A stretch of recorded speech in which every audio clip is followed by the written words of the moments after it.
Rest in peace, Low Tax. I saw that on the last stream. It sucks, man. They see the chick that's allegedly underage. They're getting all excited, like, yeah. And then fucking Chris Hansen comes in, like, why don't you have a seat? Oh, shit. At any rate, that is what we're going to try to do. Sheesh, and most boomers would swallow for that guy. Fucking shameful. Shameful display! Shameful display! Sad, really. But you know what isn't sad? 제가 V앱을 너무 안 한다고. That's right, episode 196, which is going to be about death metal from Thailand. Home of the best food, the best cosplayers, the best car crash videos, and the highest number of hookers with suspect appendages. Oh no! I was in special ed for 1 year, and nobody's honestly shocked by that. But more importantly for our purposes, it is home to one of the earliest death metal bands in that region of the world, Heretic Angels, who got started way back in the early 90s along with all of the other good death metal bands. On a surface, more aesthetic-oriented level, their music doesn't particularly stand out from a lot of the classic death metal being put out at the time, but when you really pay attention to how these guys write their songs, that's when you realize this shit is fucking important, because structurally they are one of the most interesting death metal bands. You can hear this right on their first album, Vision of Calamity, which took a while to come out. It came out in 1998. That's 5 years after sort of like their debut demo thing, Exterminate the Respiration. What sets this one apart for me is the way they'll base a song around a very simple musical phrase, such as, where it's just sort of like a chromatic note sequence that doesn't really seem to have any sort of beginning or end. It's infinitely recursive. But because it's like that, they can do lots of cool stuff where they might vary up the rhythm a little bit, or like take parts of the riff out and put new sort of little note segments in it, and just do that for the whole song. You end up with like this very mathematically precise, complex death metal song where the complexity comes mostly from the rhythm, and particularly the right-hand guitar technique, as opposed to doing like a billion notes per minute or, you know, X number of sweep picked scales, gravity blasts at 6 million beats per minute, what have you. It starts out pretty simple with a one-note bass guitar accompaniment and a very simple drum beat, but then it transitions into a very nice death metal with some nice rolling double bass. Here's the part where they change a couple notes out. Watch this. See, it slots together perfectly, and it's still based around that initial note sequence. You can tell because they can slip so easily into the original. Another cool transition right here. Vocals on this are very much in the Sepultura mode, more shouty than growly. This transition's so weird. So we're still using that same note sequence, but we turned it into this sort of like thrash metal riff. With a little do-no-no-no thing to connect the parts together.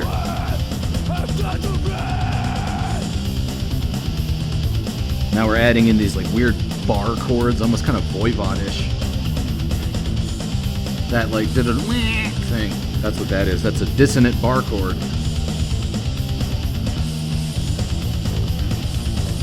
Bet you they're gonna do something else weird. Watch this. I like when they drop the drums out to signal the start of a new section. That's a nice compositional technique.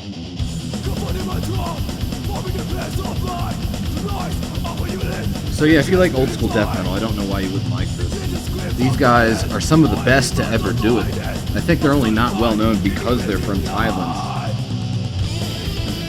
Really cool solos on this. It reminds me a lot of Andreas Kisser, speaking of Sepultura, where it's this interesting blend of melodic stuff and then weird dissonant noises. They have a very strong narrative to them. Each solo kind of tells a story. It's not just a sequence of scales.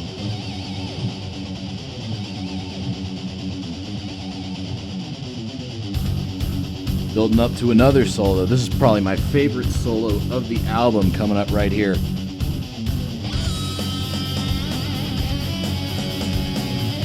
What's a weird whammy bar bends? See, that's cool noisy stuff. It's good noisy shit, but then it goes back into melodic stuff and it links up perfectly. That whole song is essentially perfect. And that's probably the first Heretic Angels song you're ever going to hear if you decide to investigate their catalog. It's called Bleeding Night. It's the first song on their first album, Vision of Calamity. But my personal favorite Heretic Angels album is their second one, which continues with the rhythmic complexity as well as upping the lead guitar game to an extreme degree. Delicious Sinistry, which is a delightfully evil album title, features two of my favorite death metal songs of all time, the first one being Before I Die. This album drops most of the thrash that was present on their first album in favor of a more conventionally death metal aesthetics. The guitars are much more down-tuned. The vocals, when they come in, will be much more guttural. And it has just kind of a thicker sound to it. But it's still got those cool bar chord bits from the debut.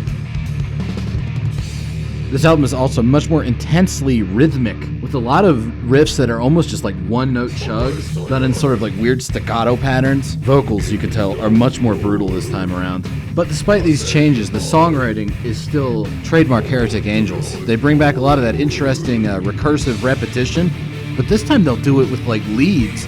Like this is a solo, but it's also sort of like a main melody of the song. It's just like looping sequence of notes. That's fucking sick. This is one of my favorite parts in all of death metal, I'm not kidding. I also like the plaintive sort of like whispered vocals. It'd be cheesy if like another band did it, but these guys aren't too overwrought about it. Here's some more cool bar chord stuff. That's almost kind of spooky black metal.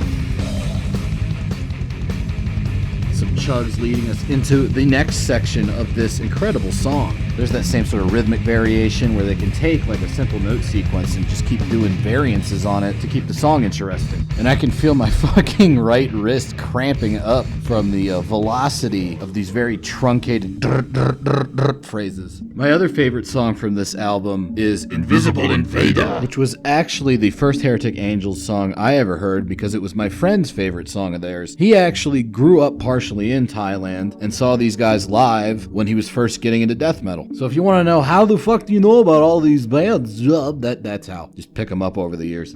This one also heavily features their trademark, highly rhythmic songwriting with very simple chromatic note combinations that through a variety of different picking techniques, little bass interludes like that, and drum beats become very interesting and complicated.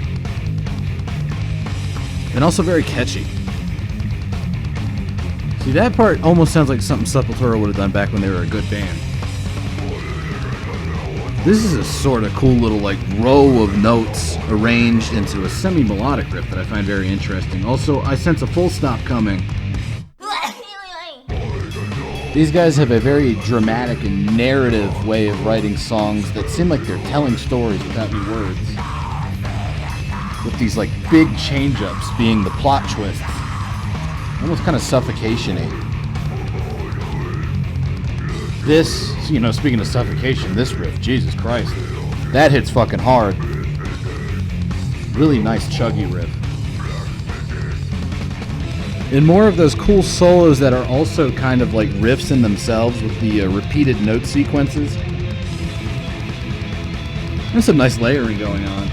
But don't you worry, there are also traditional style death metal solos with the sweep picking and whatnot. You gotta get in your grandstanding and your hot dogging, don't you? Yeah! Structurally, they serve the same function as the full stops in terms of signaling transitions into new sections of songs. That's almost like something Vector would do, that like cool little harmonized lead there. Can't recommend Heretic Angels enough if you love death metal, or I guess OSDM, whatever, the old school death metal. That's what the kids call it nowadays when a death metal band actually sounds like a death metal band and not some weird deathcore jazz dingus wanking off for 2 hours. But speaking of the kids, why don't we talk about a newer band? A band that started right after Heretic Angels' first album came out. We're going to be talking about... Oh god, this can't be real. 아니 촬영 같은 거 하다 보면은 Okay, that's their name, huh? I'm not making this up. One of the most oddly named bands in the world, Deathguy, which sounds like a poorly translated tokusatsu villain.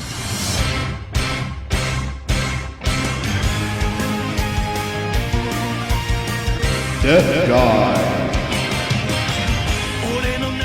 But despite the slightly silly name, I swear these guys are fucking awesome. They play death metal? Death metal. Sort of. I don't fucking know. Check out this first album. Cool spooky intro music, building a lot of tension. Are those keyboards I hear in the background? That's kind of weird for death metal, isn't it? Uh-oh, it's coming back around.